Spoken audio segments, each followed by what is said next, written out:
বিকট শব্দে হঠাৎ এসি বিস্ফোরণ, মুহূর্তে অন্ধকার হয়ে ভেঙে চুরমার সবকিছু। সোমবার সকালে চট্টগ্রাম মেডিকেল কলেজ হাসপাতালের 7তলা ভবনের ছাদে গাইনি বিভাগের এসি মেরামতের কাজ করছিলেন 3 শ্রমিক। এ সময় হঠাৎ এসি বিস্ফোরণ হয়। 7তলা থেকে ছিটকে পড়ে গুরুতর আহত হন এক শ্রমিক, দগ্ধ হয় আরও 2 জন। বিস্ফোরণে তছনছ হয়ে যায় গাইনি বিভাগের কয়েকটি কক্ষ। তাদের উদ্ধার করে হাসপাতালের বার্ন অ্যান্ড প্লাস্টিক সার্জারি ইউনিটে ভর্তি করা হয়। সেখানে শওকত নামে একজনকে মৃত ঘোষণা করেন চিকিৎসক। ধুমটা আবার শোনা দেখে ধোয়া মারিছে। আমি তো দিলাম, আমার সঙ্গে আরো আমার ম্যাডামরা ছিল ওখানে, ম্যাডাম ভর্তি করতেছে।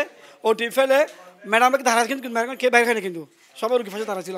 বড় একটা আওয়াজ হয়েছে, আমাদের মাথায় এখানে অন্ধকার কালো হয়েছে, এখানে কালো হয়ে গেছে। পরে উন্নত চিকিৎসার জন্য গুরুতর দগ্ধ তানভীর ও মিশকাতকে ভর্তি করা হয় আইসিইউতে। তাদের শরীরে 30% বেশি পুড়ে গেছে বলে জানিয়েছেন চিকিৎসক। কাজের মধ্যে হঠাৎ এসি বিস্ফোরণ হয়েছে।